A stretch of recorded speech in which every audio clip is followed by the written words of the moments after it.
bonjour, je voudrais vous parler, alors, je voudrais que ce soit très clair. Nous avons décidé à la Faculté libre d'astrologie de Paris de ne pas nous limiter à des vidéos sur l'astrologie. Il y a d'autres domaines, d'autres connaissances qu'il faut fournir. D'ailleurs, d'autres associations, d'autres écoles d'astrologie, comme l'Agapé, en son temps, consacraient une partie importante de leur enseignement à des matières autres qu'astrologiques, notamment à la psychologie. Et je crois qu'en effet, il est sain que l'astrologue ait une culture plus étendue que la seule astrologie. Ça me paraît assez bien évident. Mais ça ne correspond pas forcément à la réalité culturelle qu'on peut observer sur le terrain. On entend des propos du genre ah mais ça n'a rien à voir avec l'astrologie. Alors déjà, qu'est-ce qui n'a rien à voir avec l'astrologie? C'est une façon de parler. L'astrologie nous parle du monde. Elle est censée nous correspondre à ce qui se passe dans le monde, quelque part. Et encore faut-il connaître le monde.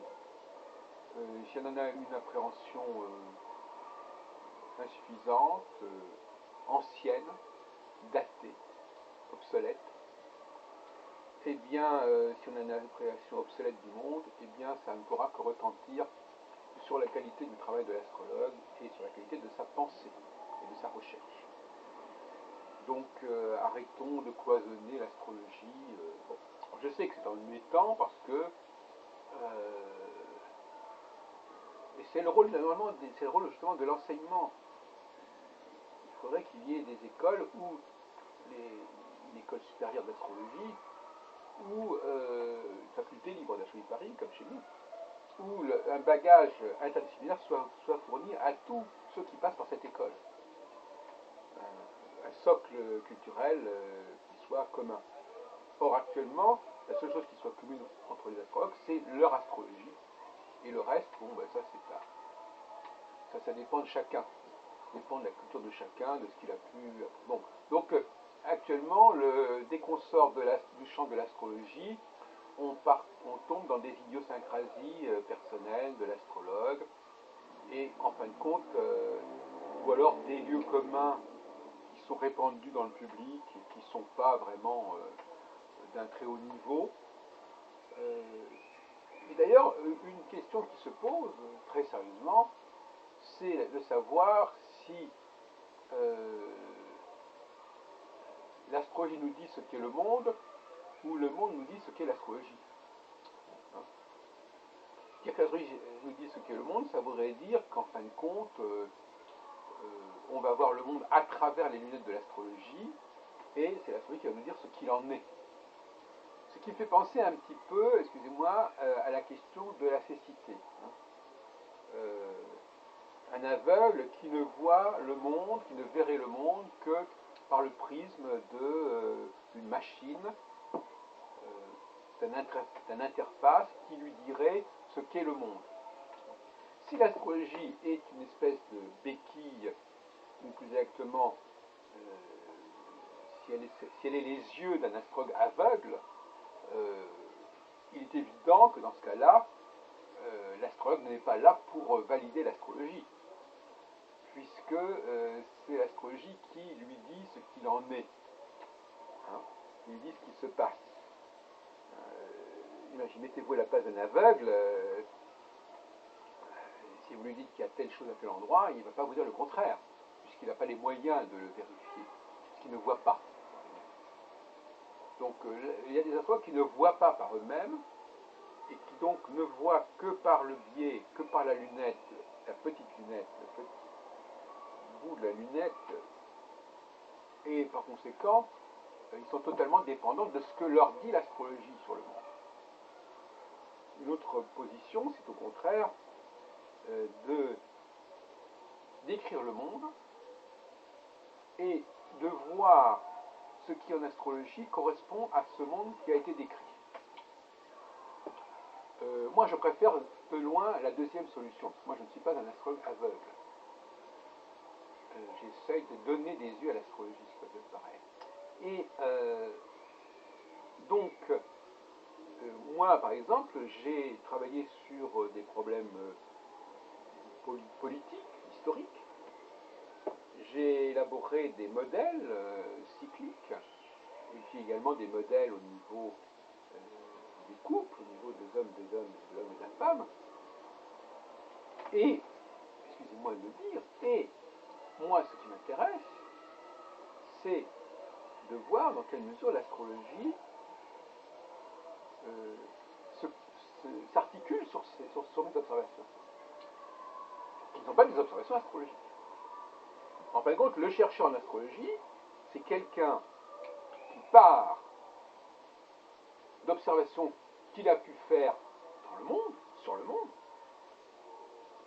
et éventuellement d'observations qui ont été faites par d'autres, par d'autres sujets, et qui, de ce fait, va pouvoir ressourcer et recentrer l'astrologie.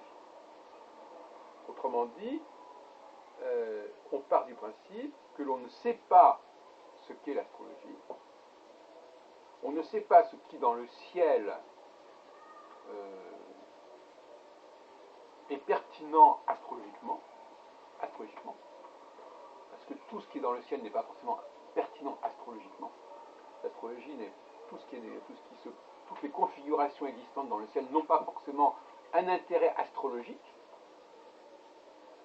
Et de même que d'ailleurs, tout ce qui se passe dans le monde n'a pas forcément non plus un intérêt astrologique. Donc là, l'astrologie est prise entre deux feux, entre deux incertitudes. Mais cela dit, à partir du moment où l'on considère qu'il y a un fait sociologique, historique, majeur, central, et mieux encore une séquence de faits, parce que l'astrologie est de l'ordre du cyclique, donc un fait isolé, qu'est-ce que ça veut vouloir dire astrologiquement, puisque je ne peux pas montrer que la même configuration est revenue à différentes reprises. Donc c'est comme une ligne droite, il faut avoir 2 points pour tracer une ligne droite dans le système euclidien. Donc j'ai besoin de plusieurs points que je vais rejoindre, relier, et à ce moment-là, je vais voir s'il n'y a pas un élément qui revient. Mais, attention, il ne faut pas relier n'importe quoi. C'est ça le problème. Il faut que le modèle soit pertinent. Le modèle, pas astrologique encore une fois, le modèle de référence. C'est-à-dire le discours sur le monde. Est-ce que ce discours sur le monde est valable? Et à partir du moment où il est valable, cela vaut la peine de voir ce qui est astrologiquement significatif. C'est-à-dire, est-ce qu'il y a une configuration qui revient et qui s'articule sur les séquences du modèle que l'on étudie? Donc il faut séquentialiser le monde et voir quelles sont les séquences astronomiques. C'est bien astronomique, parce que je ne vais pas repasser par une astrologie, une tradition astrologique, dont je ne sais là aussi qui est un fouillis. Là on a un autre problème qui se pose, c'est que je ne peux ni prendre toute l'astrologie comme argent comptant, certainement pas, ni tout ce qui est astronomique pour argent comptant. Je ne peux prendre pour argent comptant, et encore, et sous réserve, que ce qui vient en rapport, se mettre en correspondance avec la séquence que j'ai mis en évidence par mon observation du monde. Voyez-vous que dans tous les cas de figure, on n'est pas dans le monde clos de l'astrologie.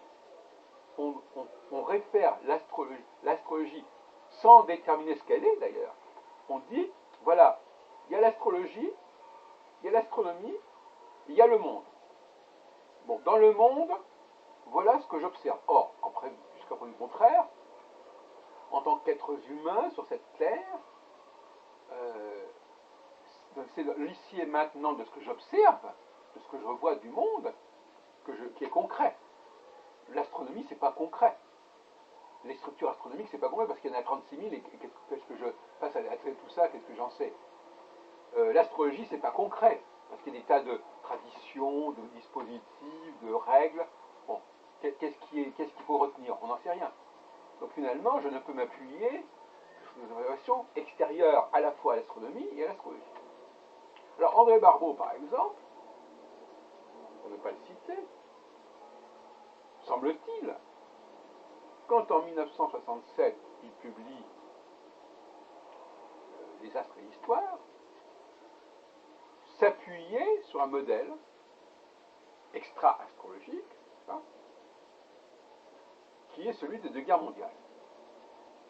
Alors, ça a été le grand truc des astrologues du lendemain de la Seconde Guerre mondiale, c'est de dire, il y a eu deux guerres mondiales, voyons s'il n'y a pas quelque chose, donc c'est une séquence, voyons s'il n'y a pas, ou si, ce qu'il y a de commun entre les astralités astronomiques de ces deux moments, de ces deux périodes de quelques années. Donc pour André Barbeau, le socle, le tremplin, le levier, c'était les deux guerres mondiales, à partir duquel on pouvait extrapoler, bien entendu. Extrapoler pour dire, voilà, il y aura une troisième guerre mondiale, par exemple, comme il a fait dans les années 80, parce que la configuration qui correspond aux deux premières guerres mondiales se reproduit dans les années 80. Voilà comment il a raisonné. Maintenant, est-ce que cette séquence qu'il avait établie, qui est connue, enfin, qu'il avait cru valable et utile à l'astrologie, à la recherche astrologique, est-ce qu'elle était vraiment pertinente? Est-ce que la notion de guerre mondiale est un concept pertinent à l'échelle de l'humanité?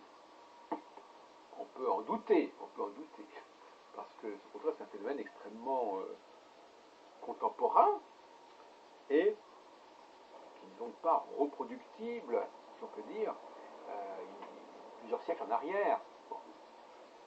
Or, l'histoire, c'est bien l'histoire, mais on a compris qu'elle ne pouvait pas s'isoler de la sociologie. Et donc la sociologie, ça veut dire qu'il y a des phénomènes de société qui sont récurrents, qui font partie de l'histoire de l'humanité. Là, on est dans la nouvelle histoire, celle de Marc Bloch, de Fernand Braudel, des annales. Voilà.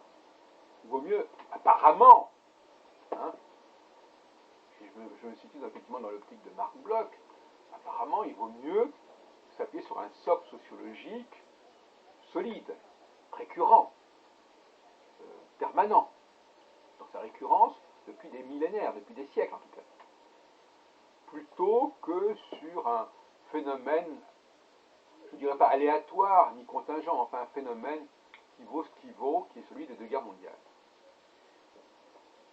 C'est là le problème. De la même façon, par exemple, Michel Gauquelin a essayé de bâtir sa recherche astrologique sur des faits qui ne sont pas en eux-mêmes astrologiques, n'est-ce pas, et qui peuvent le devenir, si l'on veut, à partir du moment où la corrélation s'établira.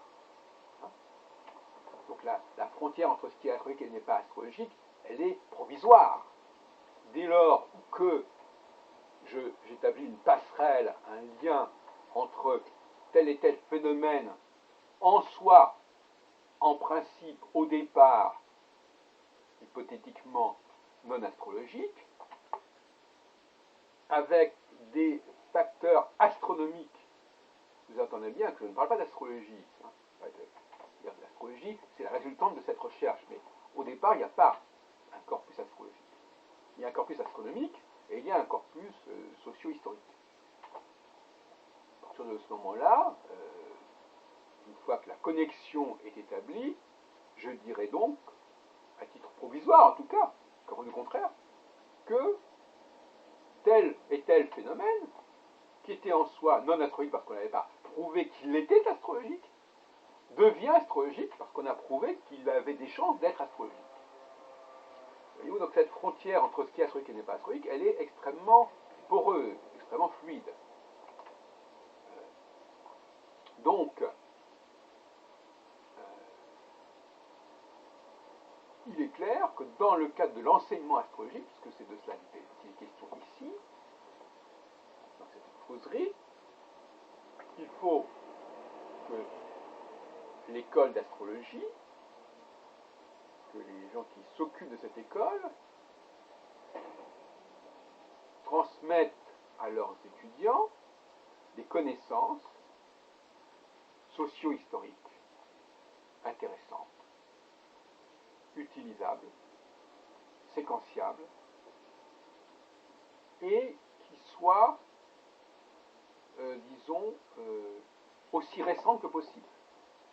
Il ne s'agit pas de leur fournir des données qui datent d'il y a 30 ans, 40 ans, 100 ans. Ça n'a aucun sens.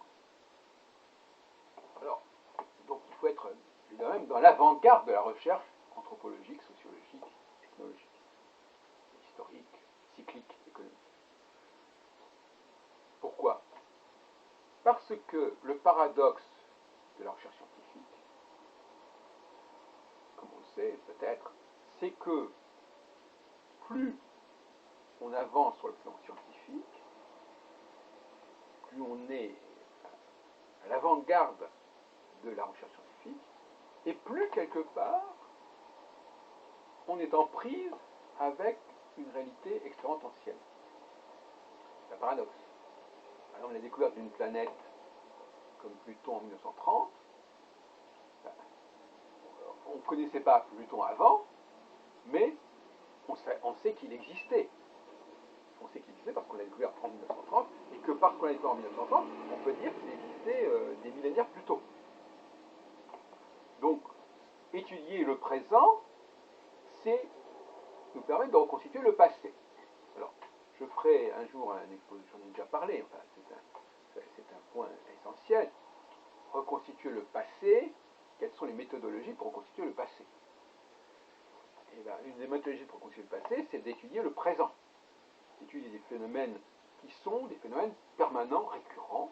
Et donc, si je les étudie correctement dans la société actuelle, cela vaudra pour des millénaires plus tôt. Si on admet que l'humanité ne bouge pas fondamentalement au niveau de ses cycles, au niveau de ses signaux. Donc, parce qu'autrement, où est-ce qu'on en est?